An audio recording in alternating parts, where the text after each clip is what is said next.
rare and balanced view on politics in today's world. Based on facts, born of rationality, common sense, and logic, providing context on today's events. This is American Perspective with Rick Thomas. Hello, everyone, and welcome to American Perspective. I am your host, Rick. Oh, my goodness. It is, wow. It is, Friday. The end of the work week, thank God. Yeah, it's been a busy one. Let's just put it that way. Very, very busy. And I hope everybody has had a good week, and heading into the weekend, you're going to be, doing whatever is necessary to relax. I'm not. I am extremely busy. I got to catch up on all of the stuff that I couldn't do, during the week and last weekend, by the way, because, I'm just that busy. Anyway, speaking of busy, well, the government's been busy. The government's been busy spending your money. That's right. The government has been busy spending your freaking money. That's right. I got a bunch on that tonight. Plus, we have, I'm going to start off with a couple of, well, at least one shocker. That's right. One shocker. No, and I'm not talking about the money being the shocker, because, that's not a shocker to anybody that's really paying attention. But there is a shocker. I don't know if anybody saw it, but we'll get to that here in just a minute. But first, let's go ahead and take care of the, oh yeah, think of all the work I could do if I weren't here. Well, this is my enjoyment. The things that I enjoy, most people hate. I don't know why. Anyway, yeah, I know if I weren't on camera with all of you, but of course I'm trying to get all this done. I don't know what's going on over here, and the door to the studio is popped open. Don't know why. Anyway. Oh, yes, I enjoy abuse. Anyway, all right, let's go ahead and get things kicked off. Tonight. Tonight, I believe, is Kat Pekarik. Kat Pekarik is up for tonight's Pledge of Allegiance. So if you are of mind, please stand. Please stand, remove your hat if you're wearing one like me. Place your hand over your heart and follow along with Kat as she recites the Pledge of Allegiance.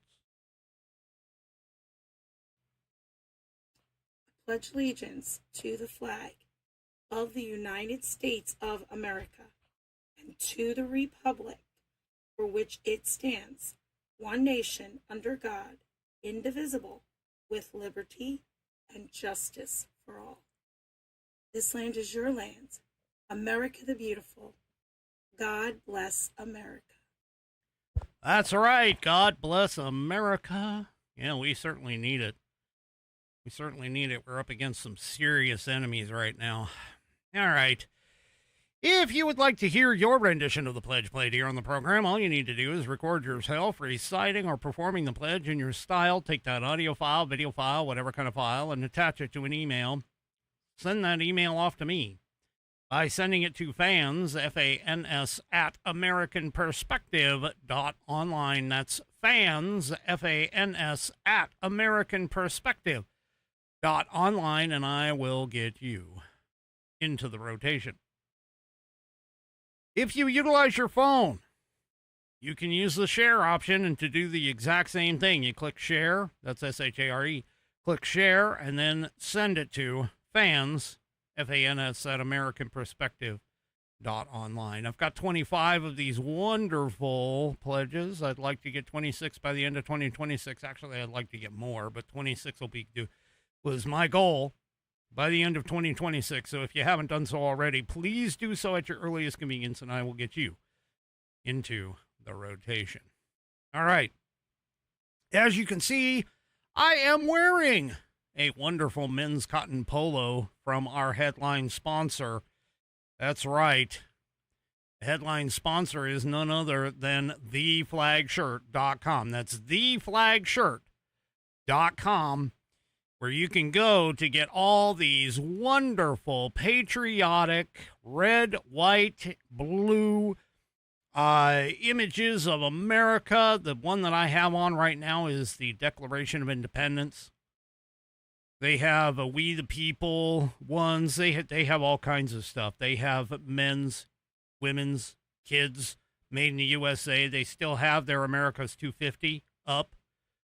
And you should go and check it out. Go to theflagshirt.com. You can even get patriotic golf gear. There's all kinds of accessories, too. They bundle things. I mean, they're just all about America. They've got all kinds of things. And if you don't know, I mean, seriously, if you don't know what to get somebody, you can buy a gift card, too. It's got a nice American flag on it. It's right there at the bottom center of the image above. You can go and check their Made in America collection as well. You can also check out the founders, Steve's picks. He's got some serious picks there.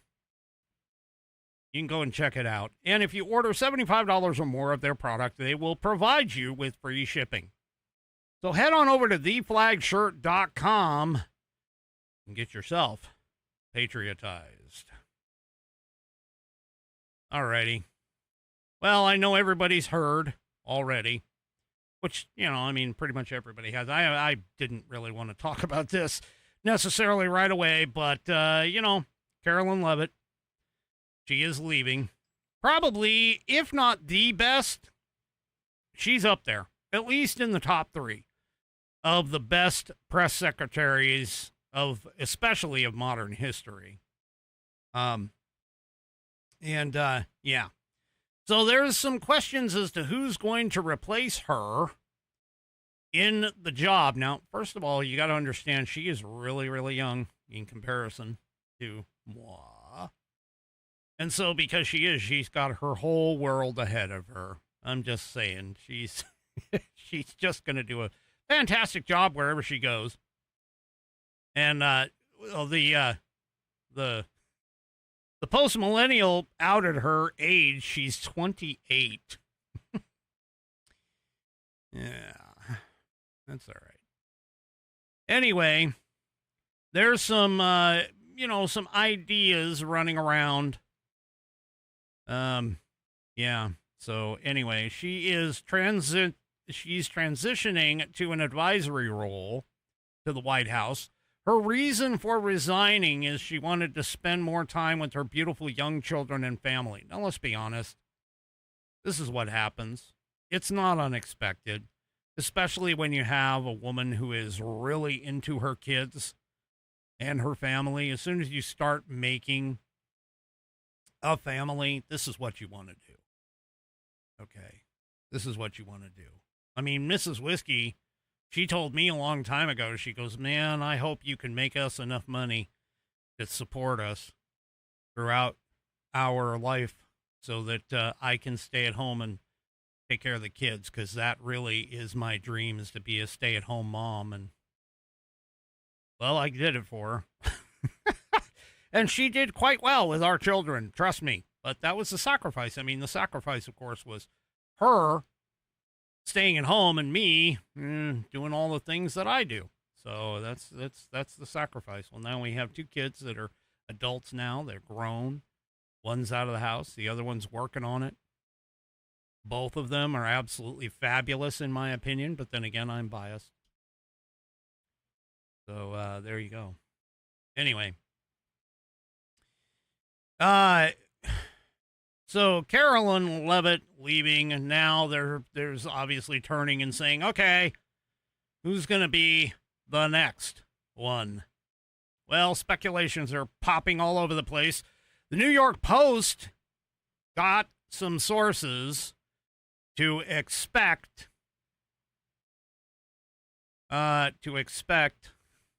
potentially, or indicated that the expectation is Alina Habba might be one, that she is the leading track of potential names Yeah, she's been a longtime personal attorney to Trump and has became a prominent defender of the president during his numerous legal battles.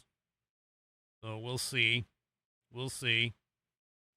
Among other potential replacements are current principal deputy White House press secretary Anna Kelly, who serves as Carolyn Leavitt's immediate number 2, and previously worked as the RNC's national press secretary, and the White House communications director Stephen Chung is also in the running. He's got his hat, or his name in the hat for it. Scott Jennings, our good old buddy, you know, the Scott Jennings truth bomb. Yeah.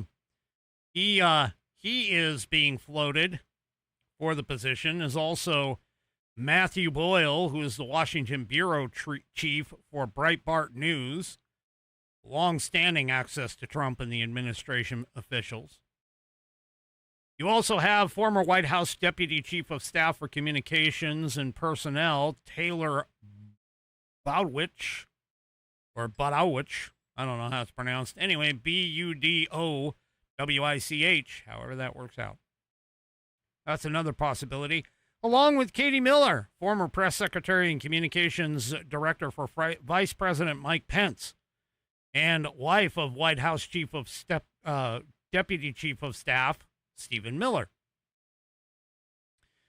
There are some other names like, Monica Crowley, the current U.S. Chief of Protocol, longtime Trump advisor Jason Miller, executive assistant to the president Natalie Harp, former Arizona gubernatorial candidate Carrie Lake. She's in the running, or possible. Trump Kennedy Center public relations executive Roma Daravi, Daravi. None of these people have been announced as the final decision, so we'll just have to see. You know, another one, Newsmax. This one's not from the White House insiders, but Newsmax tossed out the idea of Jack Posobiec as a possibility. But Posobiec said, no, I don't know if you want to inflict any more emotional damage to the White House press corps after the whole turkey thing. Now, Posobiec himself floated Katie Zachariah for the role, or Zachariah, however it's pronounced. He noted her previous experience as the DHS spokesperson and current role as senior communications advisor for True Social. So, there's just quite a few choices that eventually has to be made. It's coming. It's all right. It's coming. Well, while we sit there and we talk about press corps and press this and press that and Trump under pressure, in other words, pressure, something happened, and I don't think anybody really, let's be honest, this has got to be one of the dumbest things I think I've heard, one of the dumbest. Although nowadays, in the last 10 years, we've heard a lot of dumb stuff. Apparently, somebody sold a building to a Chinese Communist Party intelligence official who, by the way, was trained as a sniper. And this building is 650 feet from the White House. Yeah. This is a senior official for the Chinese Communist Party, the Chi-Coms, channeling my inner rush, the Chi-Coms. And this building apparently overlooks the White House complex. Now, this was reported by the Daily Caller, picked up by Townhall, where I'm reading it out of. The outlet cited filings that showed that Philip Q-I-U, or it could be Q, I don't know, bought the building through the Philip Q and Family Foundation on July 21st of 2026 for $8.4 million. The building itself is about 650 feet northeast of the White House on 15th Street. His name, his Chinese name, is actually Cui Feli. I'm mincemeating this, and I don't really give a shit. Anyway, Quifeili is how it's spelled. Anyway, he's a trained sniper, the Daily Caller reported, citing a translation of an announcement from Shanghai Jiao Tong's University's master's program back in 2011. He's held multiple positions within Chinese intelligence, according to the outlet. And U.S. intelligence experts. Now, this is the dumb part, okay? U.S. intelligence experts already have told the Daily Caller, oh, yeah, that property's a really good spot to start checking out Trump on the White House lawn. Let me tell you, it's in a perfect spot. Yeah, the quote is, this property allows access for a big splashy intel ops as well as for more classic ops like a listening post or Stingray-like systems to collect phone calls, text messages, and digital exhaust. This is from Brian Dean Wright. You've seen him on Dan Bongino's show, along with Sean Parnell's show and a few others. And he's a former CIA operations officer. He told the Daily Caller News Foundation all of that. Plus, that's all great for collecting targeted information to later bump or recruit targets out in the world who would otherwise work inside a key U.S. government building. Want to know what it looks like? Now, let's see if I can blow this up here. Come on. Give me this. Come on. Oh, it's going to make me sign up. Stupid. Anyway, here. Let's see if I can do it anyway. Okay. That's close enough. Well, there you go. There's the grounds. Oh, it's not. Hang on. There we go. So there's the White House and the White House grounds. And the building. Where is the building? Not exactly sure. I can't really tell where it is on this.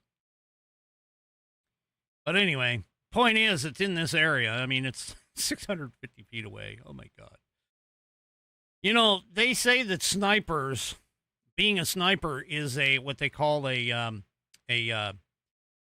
expiring skill, meaning that you're on a time crunch. But yeah, I don't. Who's the dumbass that allowed that to happen? Holy crap! Oh my gosh, I can't even imagine. I really can't. Wow. Yeah, our people, they're just so, yeah. 3 Chevy says, as a sniper, your targets expire. Yeah. Yeah, that's the good one.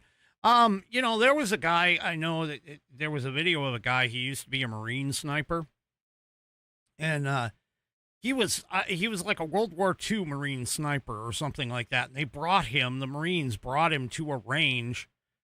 And just for the hell of it, had him shoot a rifle to see if his skills were still there. He was at 1,000 yards. Now, I can tell you 650 feet is, I think, a little bit less than that, because a yard is 3 feet. So 6,000 or 1,000 yards is 3 feet times 1,000, so 3,000 feet. So he was at 1,000 yards, and he hit the target dead center. And he's something like 80-something years old. So come on, people. This right here should have been a no-brainer. They should have been like, oh, no. Nope, not going to happen. But obviously. Anyway,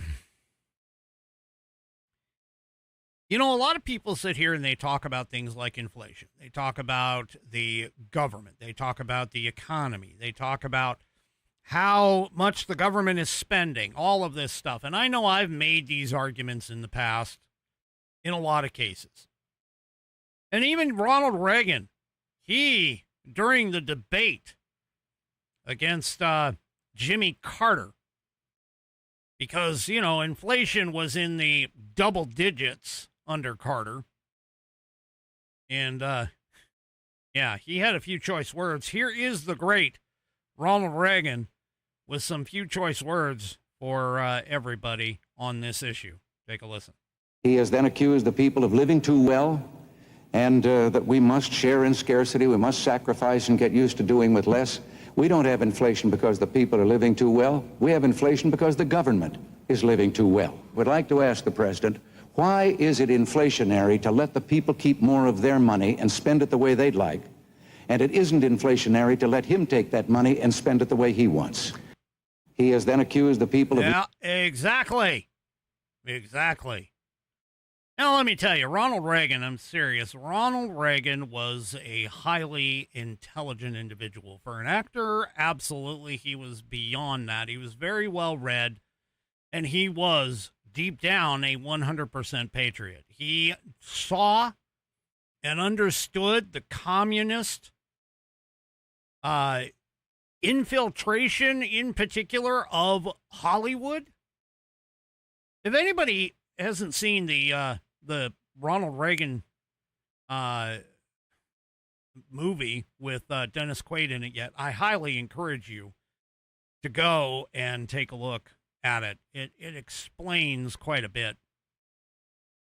It explains quite a bit. But Ronald Reagan, one of the things that he kept talking about, which this is part of the reason why he actually won, is because Jimmy Carter kept telling everybody, oh, you know, we're just going to have to survive this, you know, we're just going to have to survive it. And Ronald Reagan's like, no, we're not. We're going to cut spending. We're going to cut taxes. We're going to cut regulations. We're going to get the engine of America moving. What does that sound like? Yeah. Well, the Treasury Department just kicked out a report. Now, this is a monthly statement, monthly Treasury statement for July of 2026. There's a very interesting graphic within that. Here's the graphic. Now, this is showing you how much money was received, how much was spent, and how much of a surplus or a deficit we had for just the month of July. I want to point a couple of things out to you. First of all, let's look on the receipt side. Let's look on the side of receivership, because if you don't receive enough money, for an example, if it doesn't come in your paycheck, if you don't get enough money in your paycheck to cover your expenses, which is basically exactly what this is, they call it receipts and outlays, but that's income and expenses for the American people, regular Americans, all right? Let me just show you something here. When we take a closer look up here in the corner, you can see the individual income taxes that were brought in was $173 billion. That's a lot of freaking money. And then they have social insurance and retirement. Guess what that is? That's your FICA, your Social Security, you know, all of that stuff. Medicare, Medicaid, all of those things that they pull out of people's taxes to spend on all of this. And you take a look at that and you're thinking, oh, $139 billion. Yeah, that's pretty awesome. $139 billion. Except there's only one problem with all of that. And let me explain why. Here we go to the expenses side. Oh, let's see. Our individual income taxes came in at $173 billion. Well, Medicare ate that up and put us into a $1 billion deficit. Oh, social insurance and retirement, 139 billion. Oh, ooh. Social Security, and by the way, that's just retirement part. Social Security outlaid $141 billion.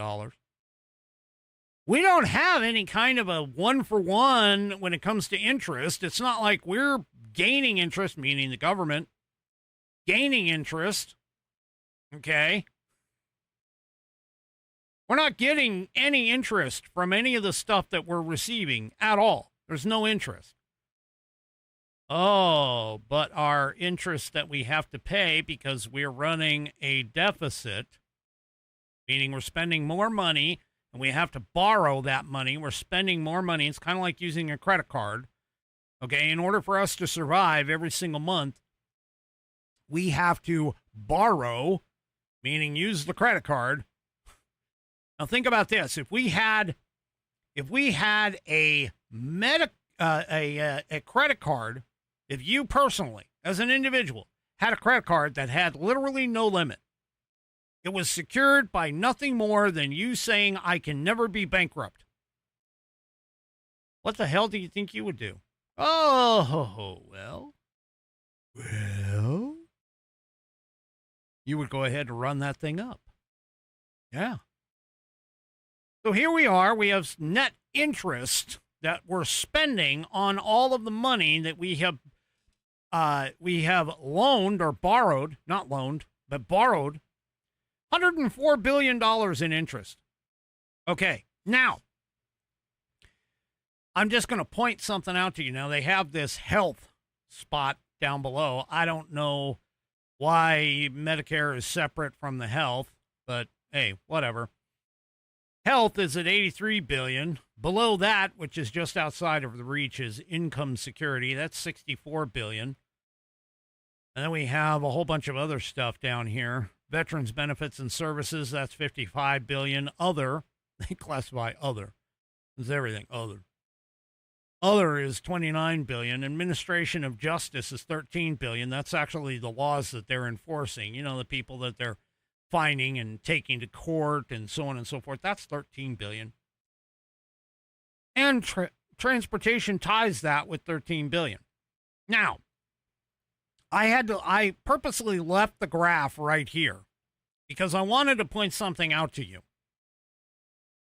Medicare, Social Security, health, income security, realistically, even veterans benefits and services, none of those items exist in this. And people who are not watching on video, let me tell you, that is the copy of the Constitution, the leather-bound U.S. copy of the Constitution I carry every day. Article 1, Section 8, not a single mention of any of that. We're spending money that we literally do not have on things that the federal government is not supposed to be doing this. And you sit and you wonder, why are we at a loss of, now this is just the month. We're in a deficit of $432 billion. Why? Well, you can see right there. Our total number of receipts from corporate income taxes, excise taxes, estate and gift taxes, miscellaneous taxes, taxes on taxes, all, the social insurance and retirement, the individual income taxes, all of that stuff, by the way, is coming in. That's a receipt of literally $334 billion. I mean, these are some large numbers here. But the total outlays, and I named about 5 right off that list. I mean, it depends on which one you want to pick in terms of what other actually means. But the only things that the government are supposed to be out of this list in terms of the outlays by function, the only thing that is specifically listed specifically listed in Article 1, Section 8 as a function and a payment of government that's supposed to go is none other than administration of justice and national defense. Which, by the way, national defense, they spent $91 billion just in the month of July alone for national defense. Now, if you were to cut out all of these other social programs, or maybe don't cut them out completely, but at least thin them up a little bit, you could, in theory, balance the budget. You could. It is entirely possible to do this. But the thing is you have to stop spending like it's going out of style. That's right. We have got to stop spending like we're going out of style. Now, that was 1 month. This is going to scare you. It scared me when I saw it. Here's the graph for the cumulative. We've brought in $2,369 billion in taxes, which basically means we're at, if I'm doing the math right, at about $2.3 trillion in income from individual income in taxes. We brought in $1.523 billion, which would be, or trillion, $1.5 trillion. Okay. And those two alone, when you cover social insurance and retirement over here on the blue side, the outlays, Social Security in and of itself is a $1.384 trillion. Medicare adds almost another trillion. It's at 0.9. So essentially, you're looking at almost $2 trillion just in Social Security and Medicare. That would cover almost all of what you get under individual income taxes. That's not counting anything else that we spend money on. Our receipts that we have coming in from customs and duties, excise taxes, corporate income taxes, estate and gift taxes, miscellaneous taxes, all of that, our receipts come in so far at almost $4.5 trillion. But our outlays, the things that we're spending, again, $6 trillion. And you wonder why we're reaching $40 trillion in our deficit. We have a deficit of $1.7 trillion just so far this fiscal year. Folks, the problem isn't that we don't have enough in taxes. As Ronald Reagan pointed out, the problem isn't that the people are spending too much. It's that government is living way too well. Way too well. Now, these graphs that I've shown you, they don't even show you what else is happening here. Because unless you are aware of this, we have all kinds of fraud everywhere. Every single entity that I'm aware of right now is being audited for fraud under J.D. Vance's fraud team, and they're finding fraud all over. In fact, Health and Human Services just put out a report that alleges insurance fraud by, well, none other than those gender-affirming pediatricians. Now, let's be honest. When I talk fraud, I'm not talking about, somebody like literally set something up, like they did in Minnesota with the Somalis and all of that stuff. I'm saying it's everything. So doctors, apparently, according to this report, were using incorrect billing codes to ensure that they were paid for performing gender procedures, according to this report. This is a report came out yesterday, and it's alleging that practitioners of pediatric so-called gender-affirming care have committed tens of millions of dollars, or may have committed tens of millions of dollars in insurance fraud just over the past decade. The report was titled "Wolves in White Coats," alleged that the doctors were driven by profit.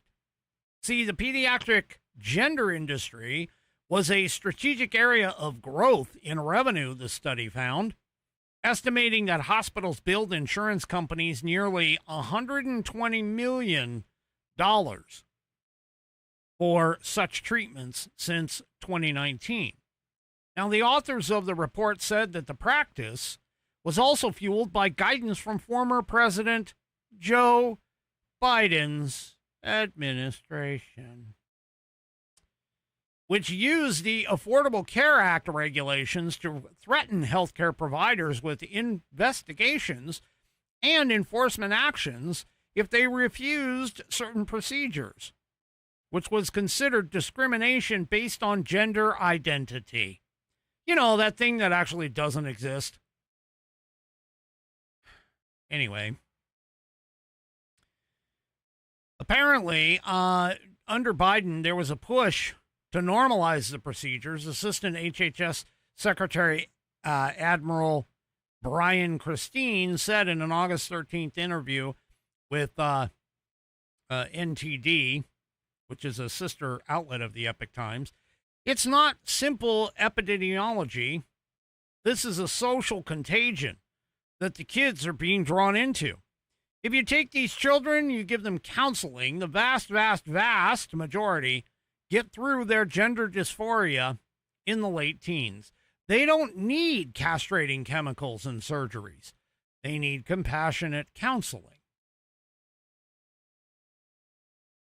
And as you know,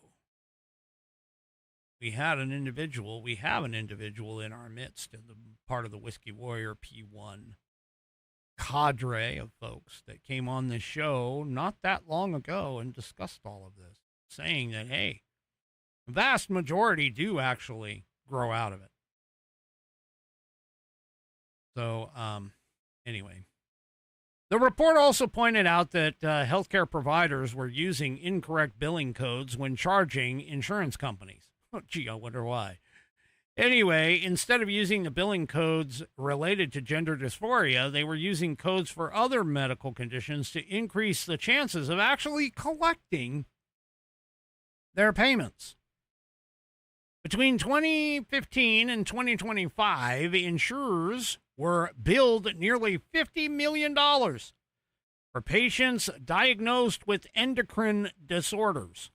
About $40 billion of that billing went to unspecified disorders, and the report hypothesized that those drugs were actually being used for minors who wished to appear as the opposite sex. Nearly 11 million more went to puberty blockers for kids aged 13 to 17 diagnosed with precocious puberty, it stated. And the list goes on and on and on and on. Well, J.D. Vance, you know, Mr. Vice President of Fraud. Not that he's committing fraud. I mean, Vice President of the Fraud Task Force. Anyway, he went ahead and called on the DOJ to prosecute all of this alleged fraud that is going on. He passed on the report to the Department of Justice